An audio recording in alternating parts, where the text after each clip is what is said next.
Kahit kailan hindi kita minahal, Ayla. Dahil hindi ikaw ang pinupuntahan ko doon. Ang programang ito ay rated SPG. Striktong patnubay at gabay ng magulang ang kailangan. Maaaring may masiselang tema, lengguwahe, karahasan, sexual, horror o droga na hindi angkop sa mga bata. Nagimbal nga ang lahat sa pag-amin ni Samson na si Genesis ang binibisita niya sa bahay ni Ayla. Alamin natin.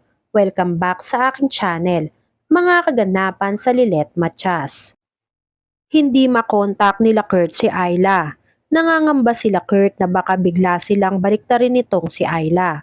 Mahihirapan silang mag-isip ng panibagong defense kung sakaling pumanig si Ayla sa kampo nila Eira dahil mababago na naman ang mga plano nila. Dito nga hindi nagkamali sila Lilet dahil tuluyan na ngang bumaliktad si Ayla at pumanig sa kampo nila Eira. Nakita nila Lilet si Ayla na kasama si Trixie. Nagimbal ang lahat dahil handa na si Ayla na ilaglag si Samson sa korte. Bagay na kinainis nitong si Samson. Nilinaw muli ni Samson kay Ayla na walang namamagitan sa kanilang dalawa ni Ayla. Pinamukha ni Samson kay Ayla na kailanman ay hindi nagkagusto si Samson kay Ayla at ang tingin lang ni Samson kay Ayla ay isang baby maker.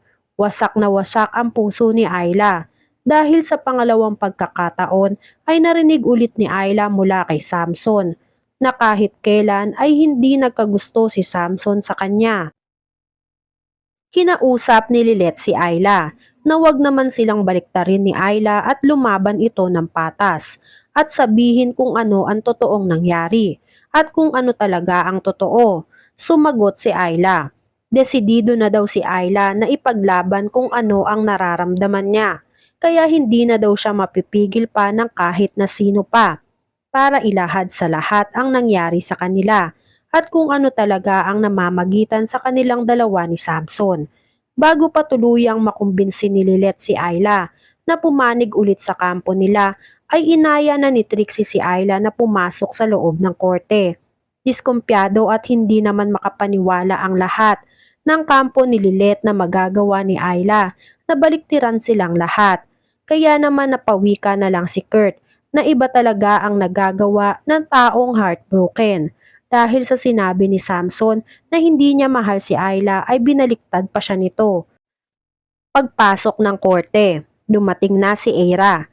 Hindi pa man nag-uumpisa ang laban ay mapang-asar na agad si Eira at ininis itong si Lilet. Palaban naman na pinagsabihan ni Lilet si Eira na kapag pinagpatuloy pa nito ang pambubuli kay Lilet ay tutuluyan na niyang ipadisban si Eira sa pagiging abogado nito dahil hindi ugali ng isang abogado ang inuugali nitong si Eira. At dahil sa sinabi ni Lilet na good luck na lang si Eira kay Lilet na may halong pangaasar pa din. Gigil na gigil si Eira na maipanalo ang kaso dahil ayaw ni Eira na matalo ulit siya ni Lilet. Sinalang na nga si Ayla sa witness stand. Kwento ni Ayla kung ano ang unang nangyari sa kanila nung unang gabi na pinagtabi sila ni Feliz ng asawang si Samson. Sa una nga daw ay nagkakailangan pa sila nitong si Samson dahil hindi sanay si Samson. Dahil mahal ni Samson si Feliz at hindi masikmura ni Samson na ipapagalaw ni Feliz ang estudyante niyang si Ayla. Dagdag pa ni Ayla, bandang huli daw ay nagkapalagayan na din sila ng loob nitong si Samson. Nakaramdam daw si Ayla na gustong gusto din niya at mahal pa din niya itong si Samson nang huling puntahan siya ni Samson sa bahay nila at yakapin siya nito.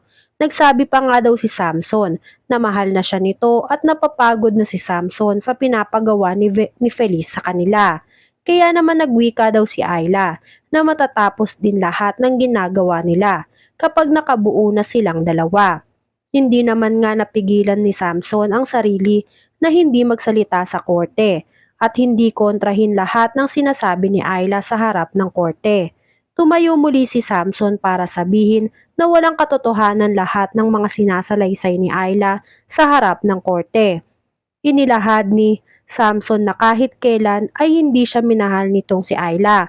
At ang tingin lang daw ni Samson kay Ayla ay isang hamak na baby maker lang. At ang mahal talaga ni Samson ay ang asawa niya na si Feliz. Hindi mapigilan ni Feliz na maging emosyonal sa lahat ng mga sinabi ni Samson sa korte. Pinagpilitan naman ni Ayla na totoo lahat ng sinasabi niya sa harap ng korte. Dahil kung hindi daw totoo ang sinasabi ni Ayla, bakit palaging pumupunta si Samson sa inuupahang bahay nila Ayla kung ayaw makita ni Samson si Ayla? At kung hindi niya mahal itong si Ayla? Napilitan si Samson na aminin sa harap ng korte ang buong katotohanan para matapos na ang lahat. Nagsabi si Samson, hindi ikaw ang pinupuntahan ko doon. Yung kapatid mong si Genesis ang pinupuntahan ko. Nagulantang lahat ng nasa korte.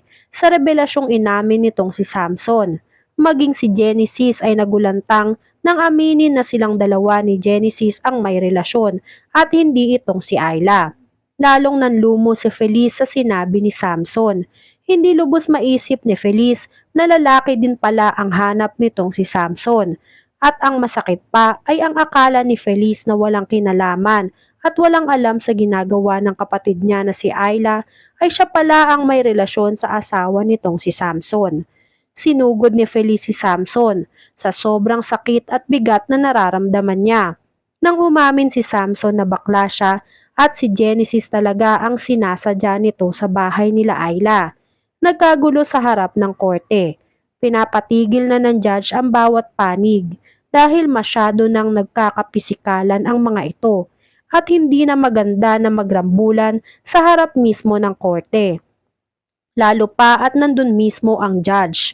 Hindi makapaniwala si Nalilet sa inamin nitong si Samson, kaya maging ang judge ay nagsabi, "Cancel, control your witnesses or else I will hold you all." Pilit namang sinasaktan ni Feliz si Samson sa sobrang sakit na binigay nito kay Feliz. Pilit din namang sinusubukang din awatin ni Lilet itong si Feliz pero sadyang mataas pa ang emosyon ni Feliz. Kaya maging ang kampo nila Eira ay hindi magawang awatin agad si Feliz sa pananakit nito kay Samson. Dahil hindi naman nila masisisi si Feliz dahil nasaktan lang ng lubos si Feliz. Kaya pala hindi magawang buntisin nitong si Samson si Feliz ay dahil lalaki din ang gusto nito.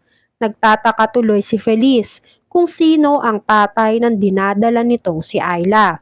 Sobrang malaking revelasyon nga ang naganap sa Lilet Matias. Sa tingin nyo, ano kaya ang mangyayari sa kaso ni Samson? Aamin kaya itong si Genesis na may relasyon talaga sila nitong si Samson? Ano kaya ang mararamdaman nitong si Ayla ngayong alam na niya na hindi siya ang sinasadya nitong si Samson kundi ang kapatid niyang si Genesis at hindi rin ito sinasabi sa kanya ng kapatid niyang si Genesis. Yan nga ang mga kaganapan at mga dapat nating abangan dito sa Lilet Matias. Kung gusto nyo pa ng mga gantong klaseng video ay mag-subscribe at i-like itong video na to. Maraming salamat po.